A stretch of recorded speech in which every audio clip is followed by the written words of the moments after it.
basically we see in Scrooge's psychological transformation, in his personality transformation, we see a transformation from closedness to experience to openness to experience. And Scrooge's resistance breaks down almost entirely as he begins to fully acknowledge the perceived reality of the ghost before him. That's Marley.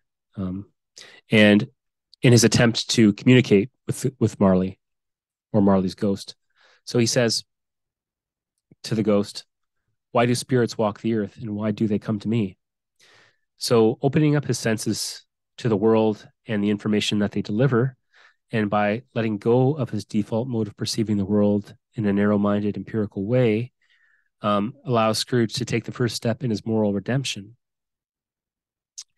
This initial confrontation with Marley's ghost has thus catalyzed an important change in Scrooge's personality, a shift away from closedness to experience and a movement towards openness to experience. So, what is openness to experience then? Openness to experience is a personality trait characterized by various facets. And those that most manifest most clearly in Scrooge are his increasing active imagination, his attentiveness to his inner feelings, and his intellectual curiosity. Through the agency of the three ghosts or spirits, Scrooge becomes increasingly open to experience. So, with the first encounter with the ghost of Christmas past, for instance, we see an increasing openness to his past memories, which his resisting tendencies have perhaps previously shut him off from. And we also see an openness to re-experience his past memories as they are revealed to him by the ghosts as imaginal visions.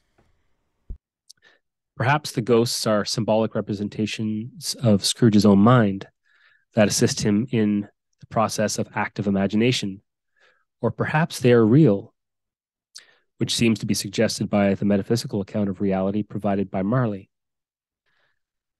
Although Scrooge demonstrates a degree of resistance and closedness after the visitation of Marley, his tendency to resist and close himself off from his experience continually diminishes.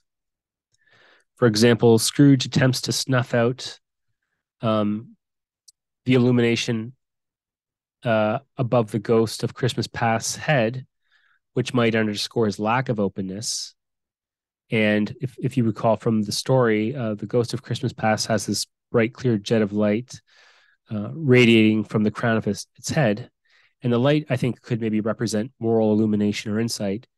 And Scrooge is still yet too closed to be open and receptive to that insight. But by the time the second ghost arrives, the ghost of Christmas present, Scrooge is no longer resistant, but he's ready to confront the ghost. And Scrooge even allows himself to be mysteriously transported to the streets of London on Christmas morning, when the ghosts invites him